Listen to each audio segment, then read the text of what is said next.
देश में आम जनता के लिए कोविड वैक्सीन की शुरुआत 1 मार्च से हो चुकी है, जिसमें फ्रंटलाइन वॉरियर्स और हेल्थ केयर वर्कर्स को सभी को कवर किया जा चुका है। अब तक पूरे देश भर में लगभग 1.54 करोड़ लोगों को कोरोना वैक्सीन लग चुकी है। अब बारी आती है 60 साल से अधिक उम्र के लोगों की और 45 साल से अधिक उम्र के ऐसे लोगों की जिन्हें पहले से कोई बीमारी है, क्योंकि कोरोना से उन्हें खतरा है। इन सभी के लिए कोरोना वैक्सीन की शुरुआत हो चुकी है, लेकिन सवाल ये उठता है कि हम वैक्सीन जाकर कहां लगवाएं, कैसे लगवाएं और क्या इसके लिए हमें कोई शुल्क देना होगा या नहीं। नमस्कार, मैं हूं विशाल कौशिक और आप देख रहे हैं न्यूज़ एनसीआर। टीकाकरण में इस बार सरकारी हेल्थ सेंटर्स के साथ साथ प्राइवेट अस्पतालों को भी शामिल किया जा रहा है, यानी आपके आसपास अपनी पसंद के सेंटर पर टीका लगवाने का विकल्प है। कोरोना वैक्सीन के लिए कई राज्यों ने वैक्सीन की राशि को आम लोगों के लिए निःशुल्क कर दिया है, जिसमें पश्चिम बंगाल, तमिलनाडु, कर्नाटक, दिल्ली और असम, इन सभी राज्यों में लोगों को निःशुल्क वैक्सीन दी जाएगी।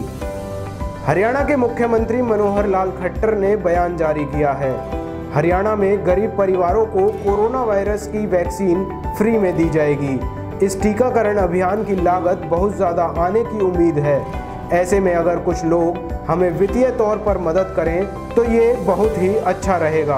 अब बारी आती है कि कोरोना वैक्सीन के लिए रजिस्ट्रेशन कहाँ कराएं। रजिस्ट्रेशन के लिए 3 विकल्प दिए गए हैं। पहले में आप एडवांस सेल्फ रजिस्ट्रेशन करा सकते हैं। दूसरे विकल्प में आप ऑन द स्पॉट जाकर रजिस्टर करा सकते हैं। तीसरे विकल्प में सरकार आपसे खुद संपर्क करेगी। आइए आपको इन तीनों विकल्पों के बारे में विस्तार से बताते हैं। एडवांस सेल्फ रजिस्ट्रेशन, अगर आप टीकाकरण के योग्य हैं तो कोविन ऐप डाउनलोड कर खुद को रजिस्टर कर सकते हैं। इसके अलावा आरोग्य सेतु ऐप पर भी आप रजिस्टर कर सकते हैं। कोविन की वेबसाइट cowin.gov.in पर भी रजिस्ट्रेशन करा सकते हैं, जिसमें मोबाइल नंबर के जरिए 4 अपॉइंटमेंट ली जा सकती हैं। सीनियर सिटीजन लोगों के लिए फ़ोन से रजिस्ट्रेशन कराने का भी विकल्प दिया गया है। इसके लिए आपको कॉल सेंटर का नंबर 1507 डायल करना होगा। ऑन साइट रजिस्ट्रेशन, अगर आप सेल्फ रजिस्टर नहीं करा सकते तो नज़दीकी कोविड टीकाकरण केंद्र पर जा सकते हैं। वहां आप खुद को रजिस्टर करा सकते हैं। इसके लिए आपको वैध पहचान पत्र या फिर आधार कार्ड की आवश्यकता होगी। अब आपको बताते हैं कि कोरोना वैक्सीन लगवाने के लिए आपको कहां जाना होगा। इसके लिए भी आपको 2 विकल्प दिए गए हैं। पहला, आप किसी भी सरकारी अस्पताल में जाकर वैक्सीन लगवा सकते हैं। दूसरे विकल्प में आपको शहर में चुने हुए वैक्सीन के प्राइवेट हॉस्पिटल्स में जाकर भी आप वैक्सीन लगवा सकते हैं, जिसके लिए आपको 250 रुपये शुल्क देना होगा। ज़्यादा जानकारी के लिए इस संदर्भ में हमने बातचीत की district civil surgeon doctor Randeep Punia से। देखिए, कोरोना वैक्सीनेशन की जो तीसरी चरण चालू हुआ है, इसमें 2 प्रकार के सेंटर्स जो है कार्यरत हैं। एक सरकारी स्तर पे कार्यरत हैं, एक प्राइवेट स्तर पे कार्यरत हैं। सरकारी जो संस्थाएं हमारी जितने भी हैं 49 संस्थाएं हमारी, जहां पर पहले भी हमने वैक्सीनेशन किया है और सैम्पलिंग का कार्य भी किया है। तो 49 सेंटर्स हमारे तैयार हैं, जिनको जल्द ही हम सभी को ऑपरेशनल करने जा रहे हैं। इसके अतिरिक्त आयुष्मान भारत के तहत और कॉरपोरेट हॉस्पिटल्स मिला करके हमारे पास हमने टोटल 23 जगह चिन्हित की हैं, जहाँ पर हम वैक्सीनेशन सेंटर्स स्थापित कर सकते हैं, जिसका नाम CBC होगा। इस प्रयास में पिछले 3 दिन से आप देख रहे हैं कि दिन प्रतिदिन हम सेंटर्स की संख्या बढ़ा रहे हैं और अगले सप्ताह तक हम इस प्रयास में रहेंगे कि 49 सरकारी और 23 प्राइवेट सेक्टर्स में ये सेंटर्स स्थापित हो जाएं, ताकि किसी भी व्यक्ति को 1-1.5 किलोमीटर से ज़्यादा दूर ना जाना। सर, प्राइवेट जो हॉस्पिटल्स होंगे उसमें क्या शुल्क राशि लोगों से ली जाएगी? देखिए, प्राइवेट सेक्टर्स के लिए गवर्नमेंट ऑफ इंडिया की तरफ से पहले तय है कि 150 रुपया वैक्सीन का और 100 रुपया उनका लगाने का है। टोटल 250 रुपये है, जो कि बहुत बड़ी अमाउंट नहीं है। इसलिए कोई व्यक्ति अगर सरकारी सिस्टम में नहीं आ सकता है या नहीं आना चाहता है किन्हीं भी कारणों से, वो प्राइवेट सेंटर्स को भी चूज कर सकता है। इन प्राइवेट सेंटर्स में भी बहुत से सेंटर्स हमारे ऐसे हैं जो आयुष्मान भारत के तहत एम्पेनल्ड हैं। इसके अलावा कोई CGHS के एम्पेनल्ड है, कोई लाइफ इंश्योरेंस कंपनीज वगैरह जो होती हैं, हेल्थ की इंश्योरेंस कंपनी, उनके पैनल पे हैं, तो उन सुविधाओं का नियमानुसार वो वहाँ पर भी फ़ायदा उठा सकते हैं। सर, जैसा कि जो रेट आप बता रहे हैं, अगर प्राइवेट हॉस्पिटल्स में उनसे ज़्यादा चार्ज होता है, तो ऐसे में जो लोग हैं वो कहाँ पे इसकी शिकायत कर सकते हैं और क्या कार्रवाई स्वास्थ्य विभाग इसमें करें? देखिए, उन सभी सेंटर्स को बुला करके मीटिंग करके, और जो इसमें इच्छुक थे उन्हीं सेंटर्स को हमने चूज़ किया है। और दूसरी बात, वहाँ पे स्पेस भी उपलब्ध होना चाहिए, ऐसा भी निश्चित हमारी टीम ने किया है, जो इंस्पेक्शन की टीम है। परंतु फिर भी अगर इस प्रकार की कार्रवाई अगर कोई करता है कि निर्धारित शुल्क से ज़्यादा शुल्क लेता है, तो निश्चित तौर से हमसे संपर्क कर सकता है।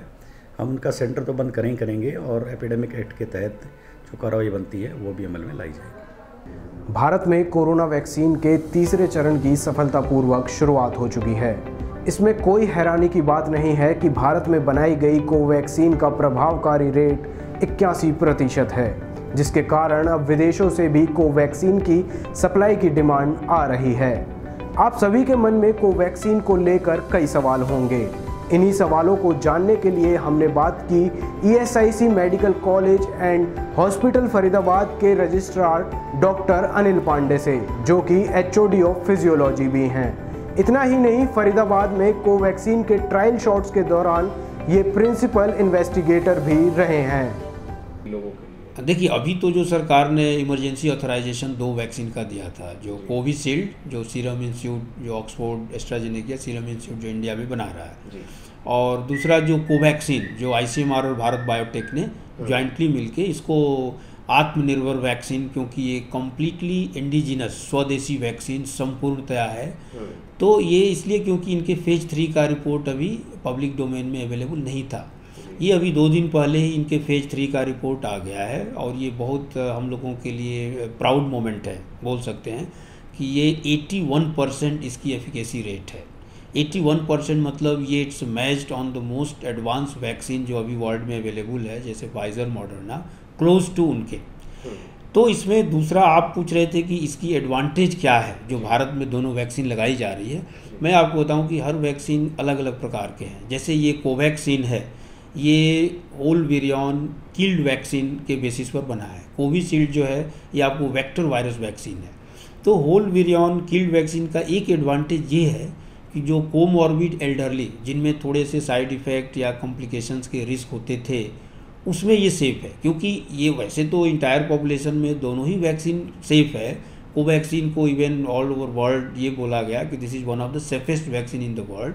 चूँकि इसकी एफिकेसी डेटा फेज 3 की शेयर नहीं की गई, जो अब आ गई है, तो अब उस हिसाब में भी ये कारगर साबित हुई कि ये इफ़ेक्टिव भी है और सेफ़ भी है। दूसरी इसकी एडवांटेज क्या है कि ये न्यू UK स्ट्रेन पर जो पूरे वर्ल्ड में चर्चा हुई, यहाँ भी बहुत सारे लोग आ गए थे, तो ये न्यू स्ट्रेन को भी न्यूट्रलाइज करने में कारगर साबित हो गई है। ये बहुत बड़ा एडवांटेज है कोवैक्सीन का। तो ये थी आपके लिए कोरोना वैक्सीन लगवाने के लिए पूरी जानकारी। बहुत जल्द हम आपके लिए लेकर आएंगे कोवैक्सीन लगवाने के बाद लोगों के रिएक्शंस। तब तक के लिए बने रहें न्यूज़ NCR के साथ।